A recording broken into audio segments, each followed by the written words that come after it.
Okay, it looks like everybody's ready to go. Welcome to the Interdisciplinary Research Leaders webinar on crafting a competitive application.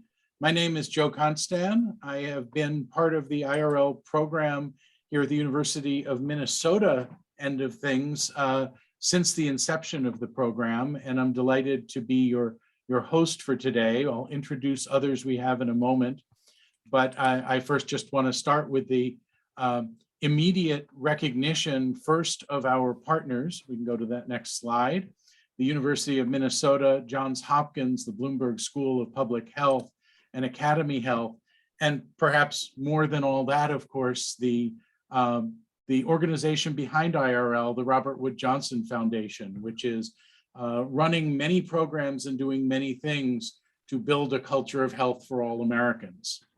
Let's go forward, and I'll give you a quick overview of today's session. I know that some of you had been to our first webinar. This is something we're doing new this year in response to our experiences with previous applicants to the program, realizing that a little bit of an inside look as to what will help create a competitive application would be helpful, because we've learned lessons from teams that have not been successful, and we thought it would be useful to share. So there will be a bit about the application process. We're going to keep that fairly brief. You can find the call for applications at interdisciplinaryresearch-leaders.org. We have tips on crafting a competitive application, but that's going to be the bulk of today's session, is different people's perspectives, and you'll hear we have a wide variety of people to offer those perspectives. An opportunity for questions, both during our session here and in breakouts later.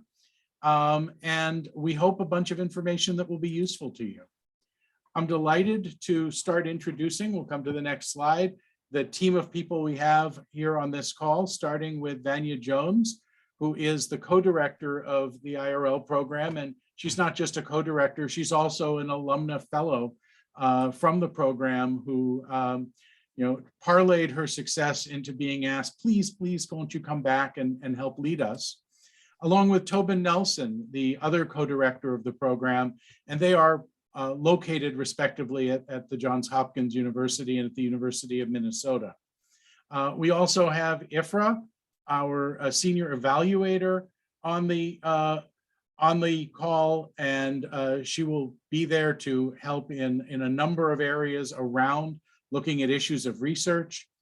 We have a set of panelists, including Abby Hunt, who, as you can see, is not only an accomplished professional in her own right, but an alumna of our second cohort as a community partner and a member of our National Advisory Committee. Shalini Kalasingham, who is our Associate Director of Research and is a faculty member here at the University of Minnesota, and Bonnie Cluxton, who's a Vice President at Academy Health, our partner. And I do want to mention and thank Scott Labatt, who is keeping our program running as the member of our team who's actually staffing and running this Zoom call and who helped organize all of the things to make this really come together. So I'm going to turn this over to Tobin for the next part of the presentation. Thanks so much, Joe, and welcome everyone. We really appreciate the interest in the Interdisciplinary Research Leaders program, and really have designed this call for providing our best advice on how to craft a competitive application. And we'll be giving you an opportunity to ask questions later on in the session in breakout groups. And just here, I want to highlight what those breakout groups will be, and we'll probably get to those toward the end of the 2 o'clock hour, at least Central Time.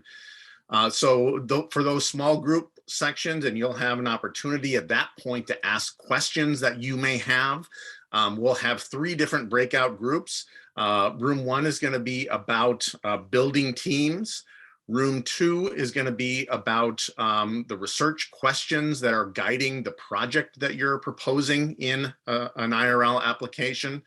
And room 3 will be about the application process itself. And we're going to hit on all these themes during our remarks to the broader group over the next 45 minutes or so. But you'll have an opportunity at that point to to talk to the folks who are presenting here today. All right, and next slide. So just briefly to mention a few things, what we're looking for in the IRL program. This is a fellowship program. It also involves a research component, but this is not an NIH grant. For those of you who typically are going for NIH type grants, this is a foundation fellowship. And we anticipate, regular participation in the program of about 8 hours a week, and IFRA will talk about that in a little bit. But we're really seeking people who are looking to develop their leadership skills and capacity. We are prioritizing those who are interested in health equity, diversity, and inclusion, and we make that a really important focus of our program in all of the aspects of the program experience. We're looking for people who are willing and able to work collaboratively across different sectors. That's the interdisciplinary part of IRL. And for this specific call, our cohort 7 of this program, we are seeking leaders who are interested in conducting research to help dismantle structural racism. And we'll talk about this a little bit more in detail, but we're looking for pursuing mechanisms of how we dismantle structural racism. We are not interested in describing that structural racism exists. We already know that all too painfully, and we don't want descriptive work in that space. We want to take action. At this point, I want to turn things over to my co-director, Banya Jones, who will talk a little bit about crafting a competitive application. Thank you so much, Tobin. Thank you all for joining us. We really appreciate your time. We're going to talk a little bit about what we've learned around crafting a competitive application here in IRL. Next slide, please. Thank you, Scott. So if you joined our last webinar, you heard some of this already, but want to orient us in what an application for IRL looks like. First is that you have 3 fully eligible team members. 1 is going to be identified as a community partner, 2 as research partners. The research partners must have diverse expertise, and you must articulate that. We'll talk about that a little bit later. The proposed research must be rigorous, action-oriented, and community engaged.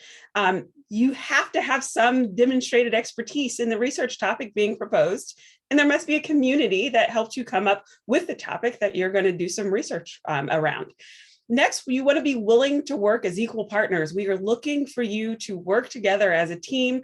We've said this over and over again. This is kind of our mantra. There is no PI or principal investigator in an IRL team. You are equal shared leadership, and we want to show that through your application that you're demonstrated in the interest and shared leadership amongst your team members. We also want to make sure that you have a clear, established relationship with the community. We are here to make change in real communities and for real lives. Next slide, please. So what's our call for cohort 7? You probably have already seen this. Again, it was mentioned in our webinar just to ground us in where we are going with this application. That structural racism is defined for us as the totality of ways in which societies foster racial discrimination through mutually reinforcing systems of housing, education, employment, earnings, benefits, credit, media, healthcare, and criminal justice. You can find this in an article by our own IRL team member, Zinzi Bailey. We want you to look at, when you're applying, to look at your proposed research to build evidence for solution that eliminates these structures that perpetuate racial inequities in health.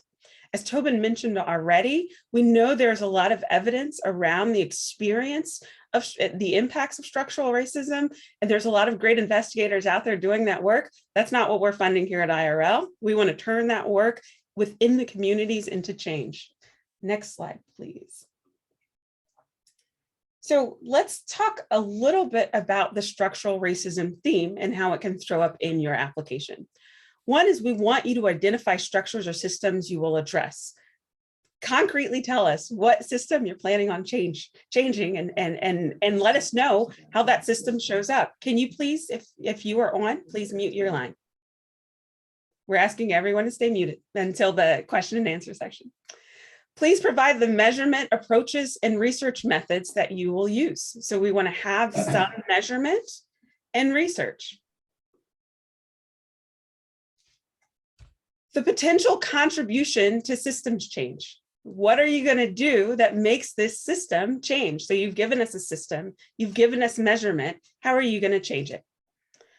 We are asking you to not focus on the experience of racism. I know we've said this many a time. If you can imagine us talking about this, it's because we've seen it show up in plenty of applications.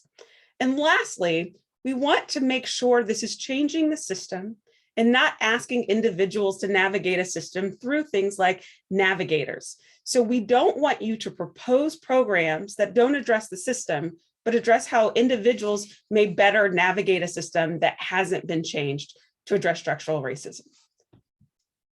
Next slide, please.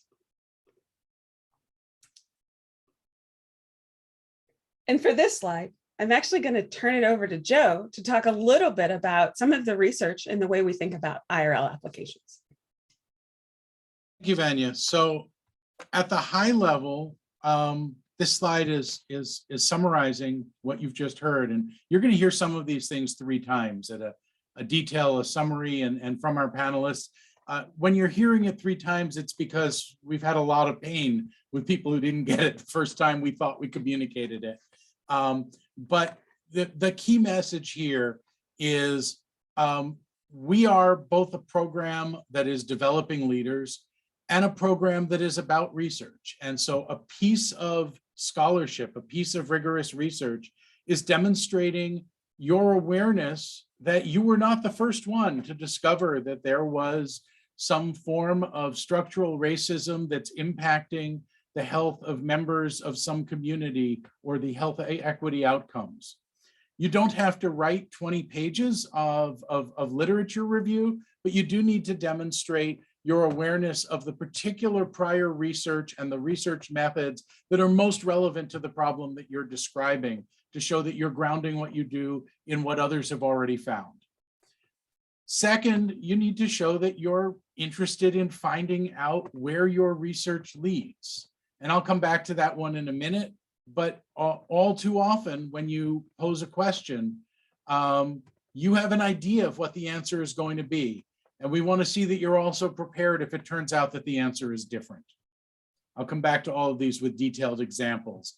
We want to see a balanced team. We want to see that the team is collectively making decisions. That is particularly important because this is a team that has a mix of people who identify as researchers and people who identify as community partners.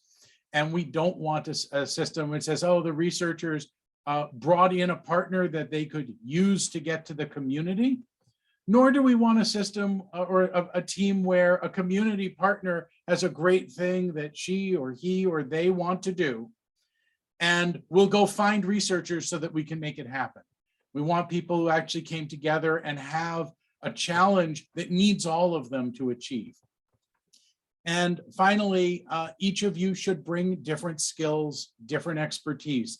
When we talk about interdisciplinary, it's not just, you know, the letters that appear somewhere on your CV or resume.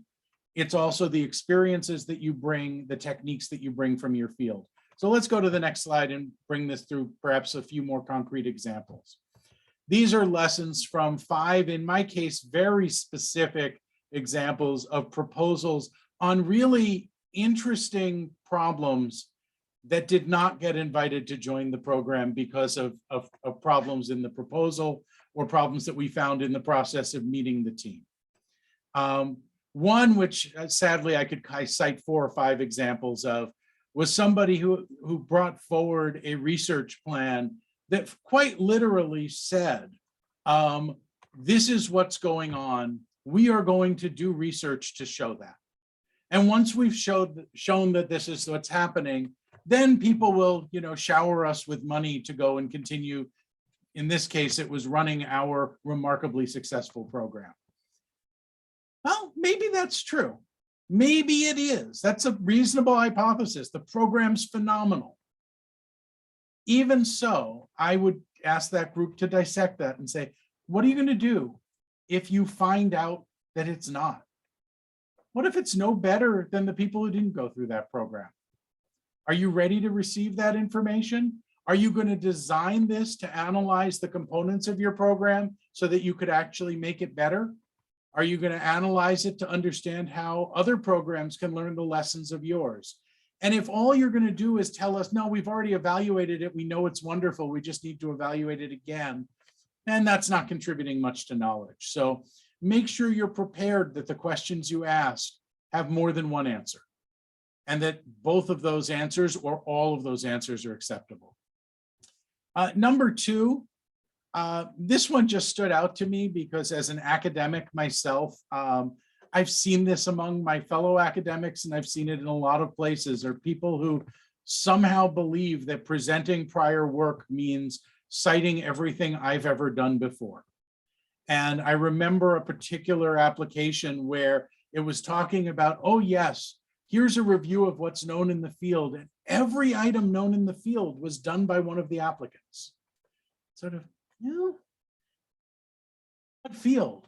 We were talking about issues of health in urban communities, and I'm pretty sure that there are other people who've been doing scholarship in that area for a long time.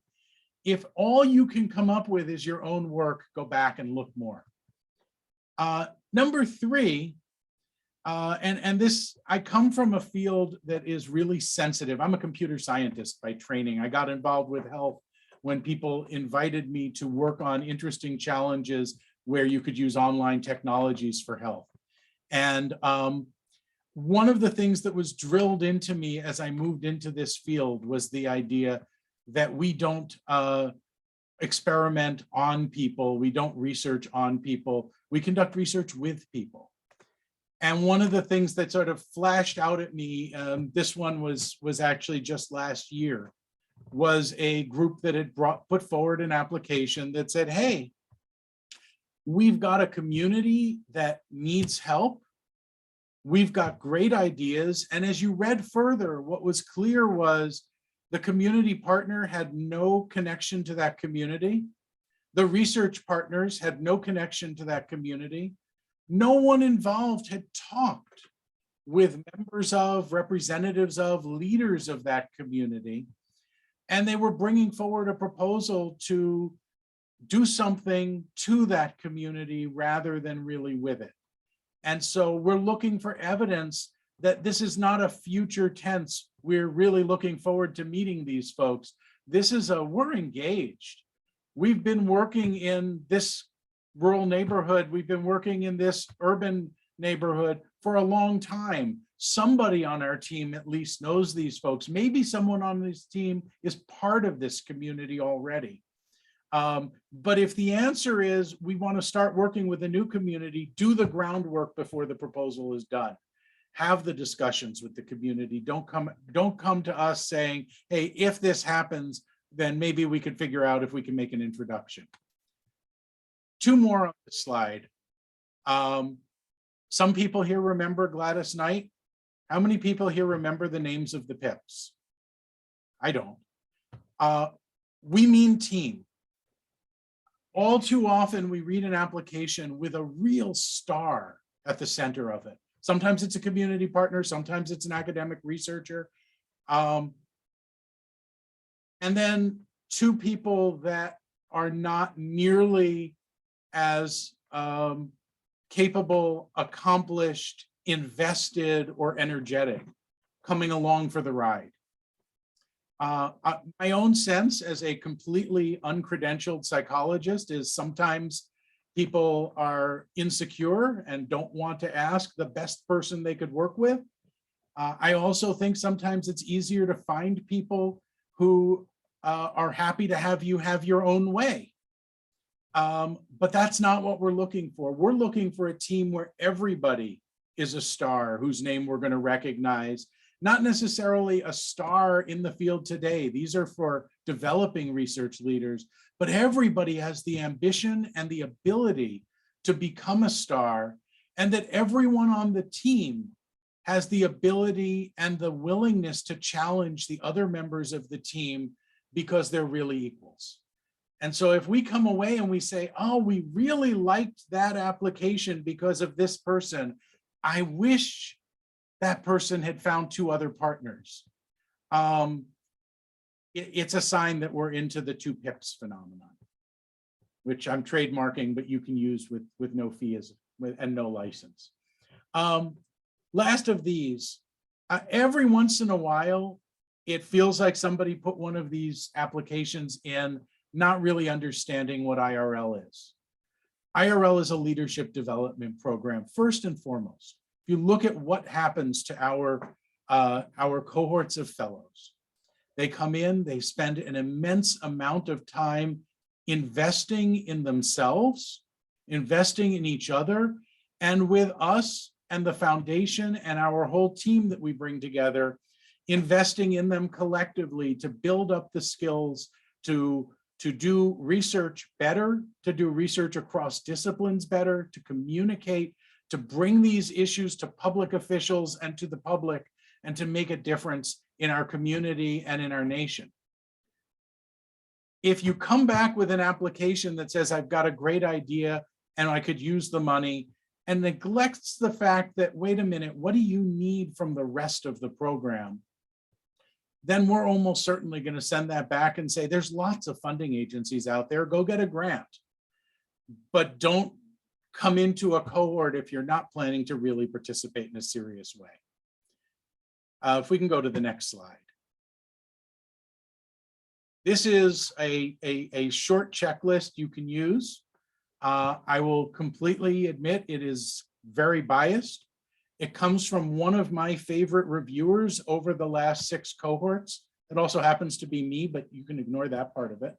But I am one of my own favorite reviewers. That's what you should be. You should be your own fan. And it's a short checklist to bring this together. When you ask about research, is there a question? Can it have more than one answer? Is the team ready for any of the answers it might have? What's the impact of it? Is this going to be generalizable? Are you going to learn that doing this in this one community had this effect, and we don't know why, and we don't even know what the properties of the community and the intervention are? Or is it something where you might be able to make a case that this is good enough evidence that we should try it in 3 other places? Because we characterized what's going on and we did the qualitative work or the quantitative work or the appropriate method, that we have a chance to change some policy, some practice, some program. What about the methods in your proposal? Those are markers of your expertise. Do you know how to do this? Or do you at least know where you still need help? We have a research team that will help. If you come in and say, look, I'm a qualitative person, but I know I need some quantitative stuff here. Can you coach me? We'll coach you. We're happy to provide advice, mentoring, support, but we need to see that you understand what you need to take on the problem that you're doing. What's the evidence of your investment in the community? What's the evidence of the mutual respect between your team and the community? Will they work with you? Do they have a history of working with you? What are the strengths of your team, the contributions of each member, the perspectives they offer, the expertise they offer? Do you understand what you're getting into and what you hope to get from that experience? Maybe even what you hope others will get because you're there. And finally, is your organization, or I should say, are all of your organizations behind you? Are they going to give you the time that you need, which is going to be a minimum of a full day a week? And for many people, it takes more than that to spend on the development, the seminars, the meetings, and the research project so that you become a successful graduated fellow of our program. If you don't have that organizational support, that's a discussion to have up front. That's, no one ever gets something afterwards. They get it because they say, I can't even go after this thing unless I get the support. Can you make that commitment? And we find most organizations that are serious about this make that commitment. So that brings me to the end of that list. And I want to pass this over to Ifra for the next part of this presentation. Thanks, Joe. Hi, everyone. Thanks again for joining us today. I'll spend the next few minutes discussing what your IRL application journey will look like, including how to apply, the timeline, and the selection process. Let's see. So a complete application is the first step in the process. We encourage you to clearly articulate how the community was engaged in developing the application and how the community will be included in the proposed work. Recall that IRL is not the typical academic research where we go into community, do research on them, only publish in journals and call it a day. The IRL model calls for authentically engaging community in all phases of the work and doing the work with their guidance and leadership. Additionally, we ask that you address questions specific to the proposed research and team members who are applying. We know that all of us borrow from previous work we've written, but please do not submit a proposal that is responsive to another organization's requirements and program design. And don't even submit a proposal that was previously submitted to a different IRL theme, since our themes differ by cohort. And it always helps when applications are free of grammar, spelling, and other errors. So please pay special attention to that. The reviewers will thank you. In regards to timely application, the most important reminder I can offer you is to give yourselves more than ample time to submit everything. It's a lot more challenging and slower when 3 individuals are involved and you want to make sure you have everything in after working so hard to gather a team and materials. You will need to register online using the My RWJF portal and complete several questions.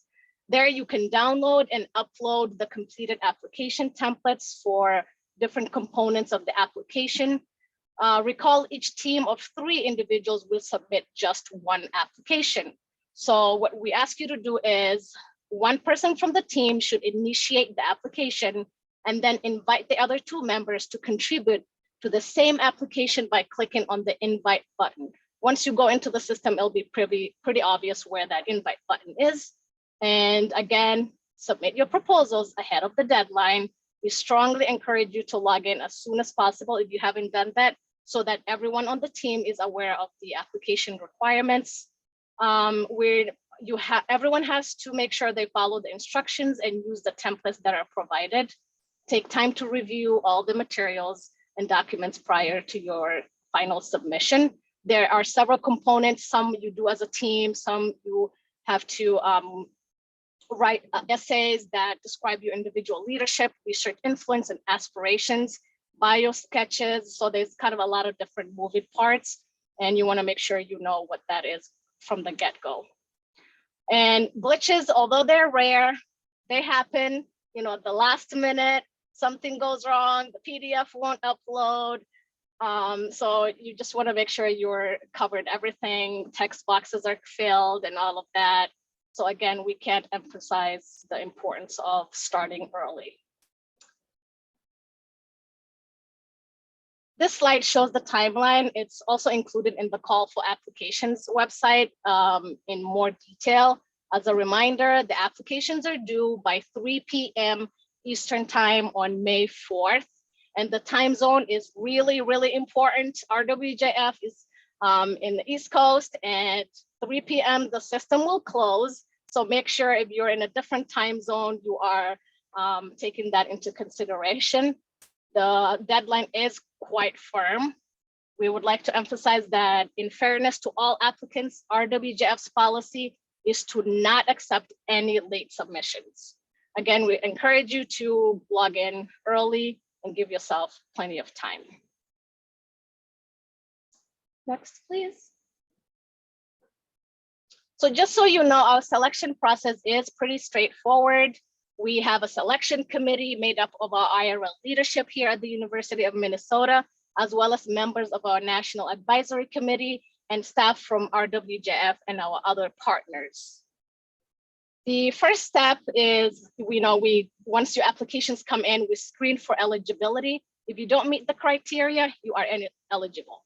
We don't want you to waste your time. So if you have any lingering questions, please make sure you ask today. And if others come up, you can always email us and we will send you a response. The semifinalists are the group of applicants that make it through the first cut, and they will be invited to Zoom interviews. Our team will interview select teams and engage in a discussion around what you want to do in your IRL experience, your expertise and capacity, as well as interest in research leadership. After the interviews, the IRL team will engage in further discussions, rank applications again, and make final internal decisions. We then make our recommendations to RWJF, who makes the ultimate selection or funding decision. And so again, as Joe described at length, we are looking for teams that are interdisciplinary, teams are creative, and teams that are conducting quality, impactful research. So if that's you, please apply. And that's all I have for you. I will pass it back to Tobin. Thanks so much, Ifra. I have the honor of introducing our three panelists for today, each of whom has served as reviewers for prior cohorts, and is going to talk a little bit about their experience and what they're looking for as reviewers. So I'm going to introduce each one of them and give them a chance to say hello, and then I'm going to moderate a couple of questions for the three panelists to answer and provide their perspectives, and you'll get a sense from their introductions sort of where their expertise lies and where their experience lies. And again, these are all hugely valuable members of our team. First up is Abby Hunt, who brings a wide range of perspectives to this group and to the review process. So I'll give Abby a chance to say hello. Abby. Good afternoon, everyone, and happy Friday. My name is Abby Hunt, and I'm the Executive Director at Healthcare Education and Training. We're based in Indianapolis, and we have staff in Wisconsin and Minnesota, and our work is around improving and promoting reproductive and sexual health for all people. I am also an alumni of Cohort 2 with Vanya, and now am privileged to serve on the National Advisory Committee for the IRL program. Terrific. Thanks so much. Our next panelist is one of our key partners at Academy Health. And Academy Health helps run one of our meetings in the program and is really focused on the impact of the work that's being done in IRL. Bonnie Lexton. Hi, everyone. Bonnie Lexton. I'm a vice president at Academy Health, as Tobin mentioned. I've been with Academy Health for 20 years now, supporting Robert Wood Johnson Foundation grant programs and leadership programs. And it's been just tremendous supporting IRL. I've been with the organization since the start with Cohort 1, so really pleased to meet all of you today. Thanks, Bonnie. And our third panelist is a colleague of mine at the University of Minnesota, Shalini Kulasingham, who serves as the Associate Director for Research for IRL. Shalini.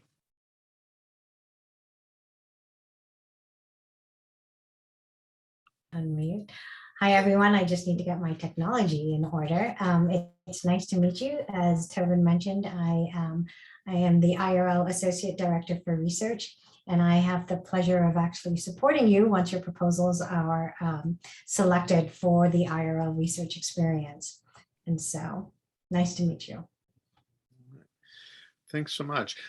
We're gonna sort of pass this around to each of the three panelists. And the first question that I'd like each of them to address is, what are some of the considerations that you have when you are reviewing for IRL? And let's start with Abby.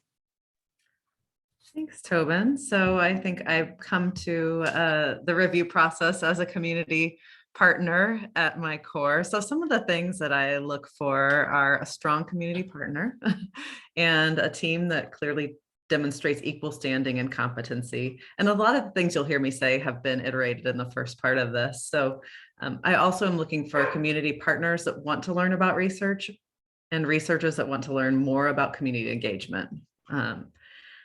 I really look for clear descriptive language over narratives that overuse buzzwords. That's just a thing for me. I want to hear just clearly what the plan is.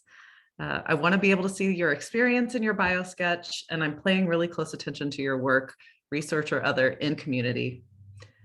I'm paying close attention also to what each team member will bring to the team and to the cohort overall. And I get very excited about unique interdisciplinary teams, both in terms of discipline and experiences and differences when your disciplines are more similar.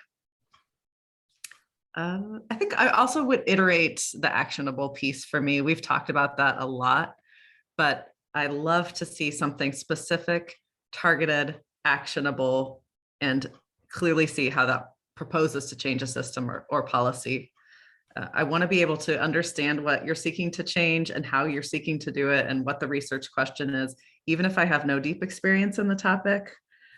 And when I was thinking about this, and one of the ways I kind of think about it is I would love to be able to understand how you are proposing that your research will dismantle structural racism by reading an infographic and not a journal article. So clear and descriptive. Thanks, Abby. Bonnie, do you have anything to add on what things you're looking for when reviewing for IRL? You know, I'm aligned with Abby. So clarity is critical. I have read applications and gotten to the end and still don't know what the team is going to do.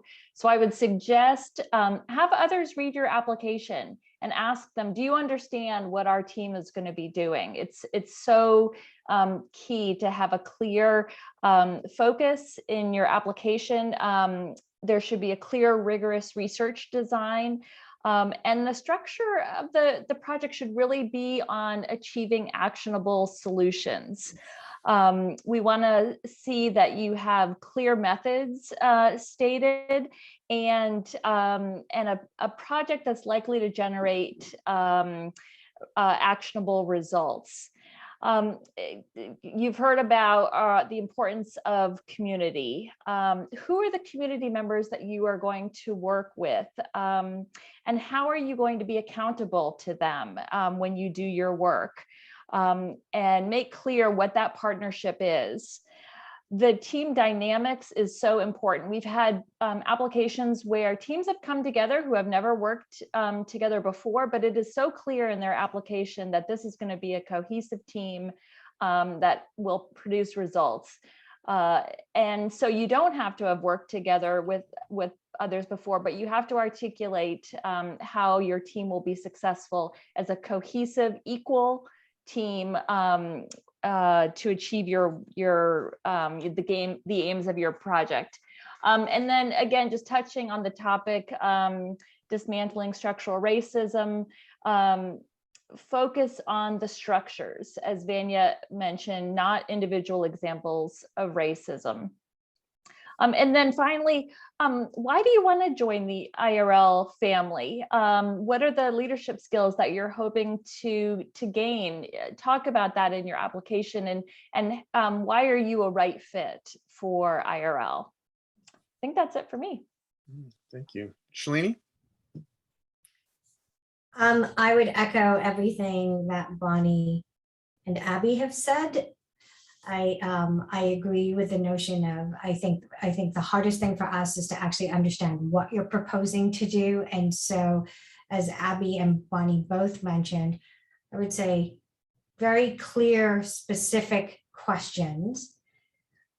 And I think to build on what they've said, in that application, we want some clear demonstration that the community informed your questions rather than the other way around. It was academics who came up with a question that then went into the community. So this is very different in that aspect. We really want a demonstration that these are questions that you're posing that are relevant to the community, and these are questions they want answered. The other thing is, and this has already been discussed, a clear link to structural racism. And that one of the things that I think we deal with within the research team that is here to support you once you're funded in terms of your project is making sure that what you're asking is actually, as Bonnie mentioned, answerable, but answerable within the time period, which is 3 years, and with the money that we provide, which is about $125,000. And then some of the other things that have already been mentioned is being very clear about some of the methods that you're going to use, and that they match up with the questions that you're asking, and that for the team itself, that you have complementary skills. And what we'd like to see too within that protocol or that proposal that you have is a clear early demonstration that you're able to work together.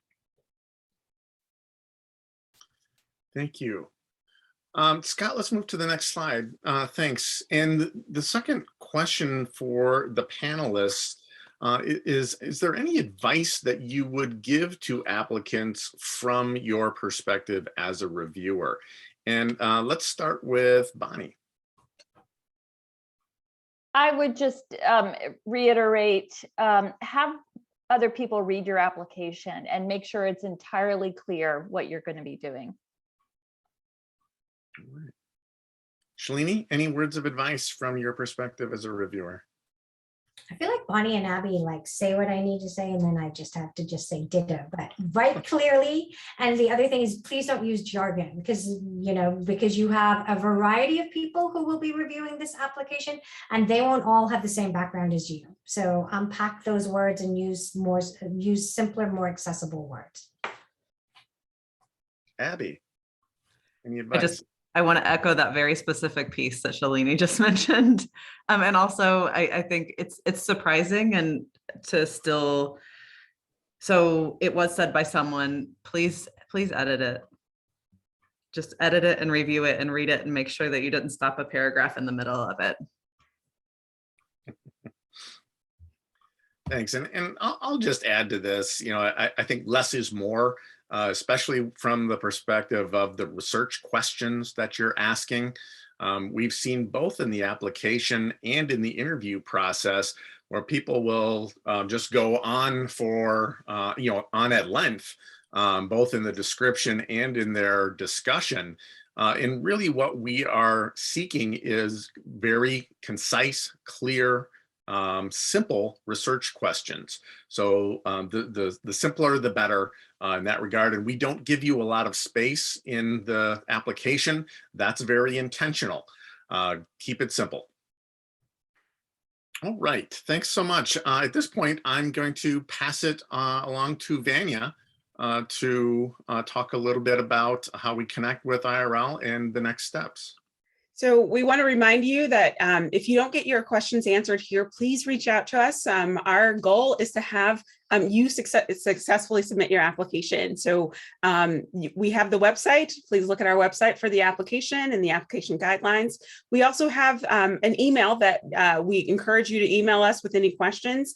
And so really want to say that with this webinar, this was a first time that we've tried this, that we want to make sure we are accessible to you. Next slide, please.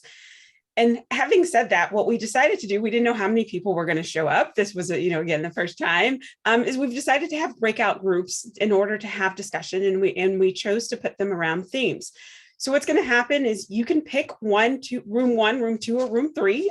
Join any of the, there will be one of us or a few of us in those rooms to answer questions and have discussion, as well as discussion in the chat. No, these will not be saved. We want to honor people's autonomy in asking questions. So these will not be publicized and they will not be included in the recording.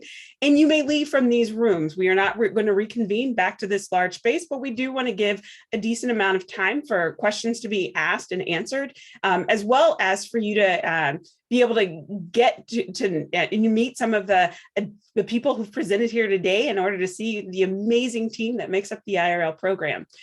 So what's going to happen now is that you should see the option to join room 1, room 2, or room 3. And we ask that you select which room you want to join and join us, the IRL team, in answering the question. But know that we will focus on these particular topics in the room.